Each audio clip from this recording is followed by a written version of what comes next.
નમસ્કાર મિત્રો, સ્વાગત છે મારી યુટ્યુબ ચેનલ ઓલ ઇઝ હેપીમાં. મિત્રો, ઓગસ્ટ 2021ના કરંટ અફેર્સના પ્રશ્નોનો પાર્ટ નંબર 8 જોઈશું. શરૂઆત કરીએ ફર્સ્ટ નંબરના ક્વેશ્ચનથી. ભારત તરફથી રમનાર કયો ક્રિકેટર ક્રિકેટના તમામ ફોર્મેટમાંથી નિવૃત્ત થઈ ગયો છે? સ્ટુઅર્ટ બિન્ની. રાષ્ટ્રપતિ રામાનંદ કોવિંદ આ પદ પર રહીને રામલાલાની મુલાકાત લેનાર પ્રથમ રાષ્ટ્રપતિ બન્યા છે, જે દરમિયાન તેમણે કયા સંમેલનનું ઉદ્ઘાટન કર્યું? રામાયણ કોન્કલેવનું. ટોક્યો પેરાલિમ્પિક્સમાં 10 મીટર એર રાઇફલમાં ભારતના કયા 19 વર્ષીય શૂટરે ગોલ્ડ મેડલ જીત્યો છે? અવની લાખેરા. આઝાદી કા અમૃત મહોત્સવની યાદમાં ઓફિસ જનારાઓ માટે 5 મિનિટના યોગ પ્રોટોકોલ વાઇબ્રેકર એપ લોન્ચ કરવાની જાહેરાત કોણે કરી છે? સર્વાનંદ સોનોવાલે. અને આ મિત્રો, જો તમે આની પીડીએફ લેવા માગતા હો તો ડિસ્ક્રિપ્શનમાં ટેલિગ્રામ ચેનલ લિંક આપેલી છે, જ્યાંથી જોડાઈ જજો. 24 કલાકની અંદર તમને આની પીડીએફ પણ મળી જશે. મહિલા અને બાળ વિકાસ મંત્રાલય સપ્ટેમ્બર 2021 દરમિયાન દેશભરમાં પોષણ માહની ઉજવણી કરશે. તે વડાપ્રધાન નરેન્દ્ર મોદીએ કયા વર્ષમાં શરૂ કર્યું હતું? 2018થી. લઘુમતી બાબતોના મંત્રાલયે ઓગસ્ટ 2021માં ભારતની સ્વતંત્રતાના 75મા વર્ષના અમૃત મહોત્સવના ભાગરૂપે કયા શહેરમાં મેરા વતન મેરા ચમન મુશાયરાનું આયોજન કર્યું હતું? નવી દિલ્હી ખાતે. ટોક્યો પેરાલિમ્પિક્સમાં કઈ મહિલા ટેનિસ ખેલાડી સિંગલ્સની ફાઇનલમાં પહોંચી છે? ભાવિના પટેલ. ફાઇનલમાં હાર બાદ તેને સિલ્વર મેડલ મળ્યો છે. દિલ્હીના મુખ્યમંત્રીએ અભિનેતા સોનુ સૂદને કયા અભિયાનના બ્રાન્ડ એમ્બેસેડર તરીકે નિયુક્ત કર્યા છે? Country mentor. તમિલનાડુના રાજ્યપાલ બનવારીલાલ પુરોહિતને કયા રાજ્યના રાજ્યપાલનો વધારાનો હવાલો સોંપવામાં આવે છે? પંજાબનો. ડીજીસીએએ 2 વર્ષ પછી કયા વિમાન પરનો પ્રતિબંધ હટાવી લીધો છે? બોઈંગ 737 મેક્સ જેટ. ઓડિશા સરકાર દ્વારા કયા હોકી ખેલાડીને બીજું પટનાયક સ્પોર્ટ્સ એવોર્ડ એનાયત કરવામાં આવ્યો છે? અમિત રોહિદાસ.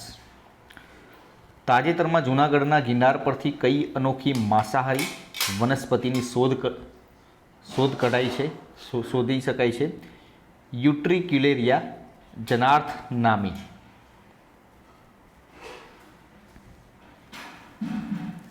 ભારતમાં સૌપ્રથમ યુટ્રિક્યુલેરિયા જનાર્થ નામની માંસાહારી વનસ્પતિ કયા રાજ્યમાંથી મળી આવી હતી? મહારાષ્ટ્ર ખાતેથી. ગુજરાતમાં પ્રથમવાર યુટ્રિક્યુલેરિયા જનાર્થ નામની માંસાહારી વનસ્પતિ કોના દ્વારા શોધાઈ? લાઈફ સાયન્સ ભવન, નરસિંહ મહેતા યુનિવર્સિટી, જૂનાગઢ દ્વારા. તારીખ 25 ઓગસ્ટ 2021ના રોજ કેન્દ્રીય કેબિનેટ દ્વારા શેરડીની વાજબી વળતર કિંમત એફઆરપી ચાલુ વર્ષે ક્વિન્ટલ દીઠ ₹285 હતી, તે 2021-22ના વર્ષ માટે વધારીને કેટલી કરાઈ? ₹290. કેન્દ્રીય કેબિનેટ દ્વારા એન્કરેજ ઇન્ફ્રાસ્ટ્રક્ચર ઇન્વેસ્ટમેન્ટ હોલ્ડિંગ્સમાં એફડીઆઈને મંજૂરી આપી, તે અનુસાર કેટલું રોકાણ થઈ શકશે? 15,000 કરોડ સુધીનું. કેન્દ્ર સરકાર દ્વારા જળશક્તિ યોજના હેઠળ કેટલા દિવસનું સુજલામ અભિયાન ચાલુ કરાશે? 100 દિવસનું. કર્ણાટક સરકાર દ્વારા આગામી કયા ઓલિમ્પિક્સની તૈયારી માટે શ્રેષ્ઠ 75 ખેલાડીની પસંદગી માટે પેનલની રચના કરવામાં આવી? પેરિસ ઓલિમ્પિક 2024 માટે. નેત્રદાન જાગૃતિ પખવાડિયું 2021 ક્યારે ઉજવવામાં આવ્યું? 25 ઓગસ્ટથી 8મી સપ્ટેમ્બર સુધી ઉજવવામાં આવશે. યુએન અને યુનેસ્કો દ્વારા આંતરરાષ્ટ્રીય ગુલામ વેપાર નિર્મૂલન દિવસ ક્યારે મનાવવામાં આવે છે? 23 ઓગસ્ટના રોજ. ગુજરાતના જાણીતા પત્રકાર અમૃતલાલ શેઠનો જન્મ ક્યાં થયો હતો? 25 ઓગસ્ટ 1891 તથા લીંબડી અને રાણપુર ખાતે થયો હતો.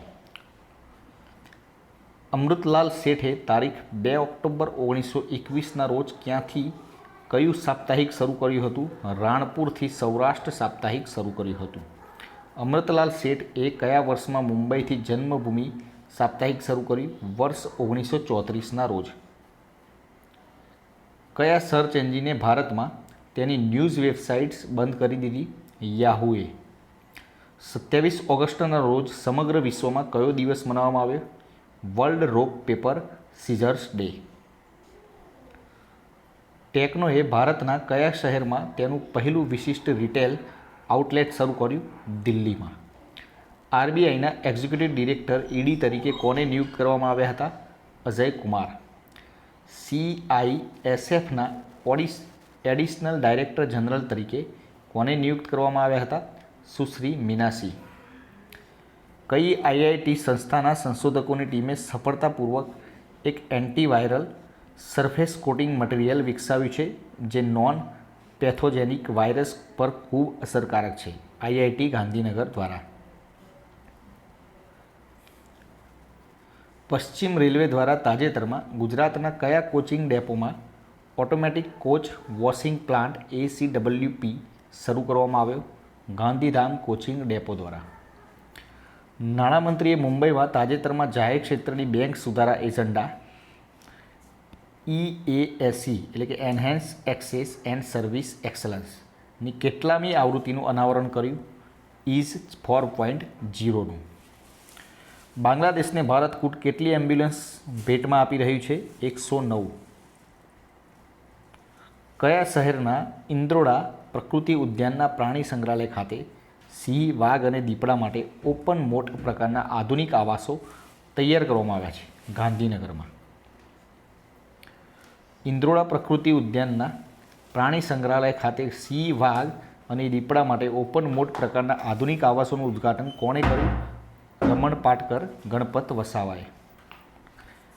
Real estate consultant Cushman and Wakefield અનુસાર ગ્લોબલ મેન્યુફેક્ચરિંગ રિસ્ક ઇન્ડેક્સ 2021માં ભારત કેટલામાં સ્થાને છે? બીજા નંબર ઉપર. Real estate consultant Cushman and Wakefield અનુસાર ગ્લોબલ મેન્યુફેક્ચરિંગ રિસ્ક ઇન્ડેક્સ 2021માં પ્રથમ સ્થાન પર કયો દેશ છે? તો ચીન. કઈ કંપની અમદાવાદમાં અત્યાધુનિક સોફ્ટવેર લેબની સ્થાપના કરશે? IBM. ભારતીય નૌકાદળનું કયું જહાજ ઇન્ડોનેશિયાના જકાર્તામાં તંજુંગ પ્રિયક પોર્ટ પર મેડિકલ સાધનો સાથે પહોંચ્યું? INS ઐરાવત. ગુરુ ગ્રંથ સાહિબના 3 પાવન સ્વરૂપોને તાજેતરમાં કયા દેશથી ભારત લાવવામાં આવ્યા? અફઘાનિસ્તાનથી. વેન્ચુઆ ફેસ્ટિવલ 2021નો પ્રારંભ તાજેતરમાં ક્યાં થયો? આસામ ખાતેથી. દર વર્ષે આંતરરાષ્ટ્રીય મહિલા સમાનતા દિવસની ઉજવણી ક્યારે કરવામાં આવે છે? 26 ઓગસ્ટના રોજ. તાજેતરના એક અભ્યાસ મુજબ વિશ્વમાં કેટલા અબજથી વધુ લોકો બ્લડ પ્રેશરની સમસ્યા ધરાવે છે? 1 અબજ. જીનોવા બાયો ફાર્માસ્યુટિકલ લિમિટેડની mRNA આધારિત કોવિડ રસીને આગામી તબક્કાના પરીક્ષણ માટે મંજૂરી આપવામાં આવી. Gennova bio pharmaceutical limited company ક્યાં આવેલ છે? પુણે ખાતે. Institute of chartered accountants of India ICAI અને બીજા કયા દેશની એકાઉન્ટ્સ ઇન્સ્ટિટ્યૂટ વચ્ચે થયેલ MOUને તાજેતરમાં મંજૂરી આપવામાં આવી? રશિયા સાથે. તાજેતરમાં વડાપ્રધાન નરેન્દ્ર મોદીએ પ્રગતિ પ્લેટફોર્મની કેટલામી આવૃત્તિની અધ્યક્ષતા કરી? 37મી. ભારતના કયા મંત્રાલયે સુજલામ નામનું અભિયાન શરૂ કર્યું? જળશક્તિ મંત્રાલય. વર્લ્ડ બુક ઓફ રેકોર્ડ્સમાં ગુજરાત રાજ્યના એક્ઝિક્યુટિવ તરીકે કયા શહેરના રાકેશ પાઠકની નિમણૂક કરવામાં આવી? અમદાવાદ. યુટ્રિક્યુલેરિયા જનાર્થ નામની માંસાહારી વનસ્પતિ ગુજરાતના કયા પર્વત પર સૌપ્રથમ જોવા મળી? ગિરનાર. કયા રાજ્યના ઉન્નાવ જિલ્લામાં આવેલી મિયાગંજ ગ્રામ પંચાયતનું નામ માયાગંજ કરવામાં આવશે? ઉત્તર પ્રદેશ. ભારત સરકાર દ્વારા નવનિર્મિત સહકારિતા મંત્રાલયમાં સંયુક્ત સચિવ તરીકે કોની નિમણૂક કરવામાં આવી? અભયકુમાર સિંહની. ઝવેરચંદ મેઘાણીની કેટલામી જન્મજયંતિ ઉજવવામાં આવી રહી છે? 125મી. તો મિત્રો, આ હતા આપણા આજના વિડીયોના પ્રશ્નો. વિડીયો પસંદ આવી હોય તો લાઈક કરી દેજો, પોતાના મિત્રો જોડે શેર કરજો, ચેનલને સબસ્ક્રાઈબ કરવાનું ના ભૂલતા, જેથી કરીને આવનાર દરેક વિડીયોની નોટિફિકેશન આપને સૌપ્રથમ મળી રહે અને આપણી તૈયારીમાં વધારો થઈ શકે. કાલે ફરીથી નવા વિડીયો સાથે મળીશું. જય હિન્દ, જય ભારત.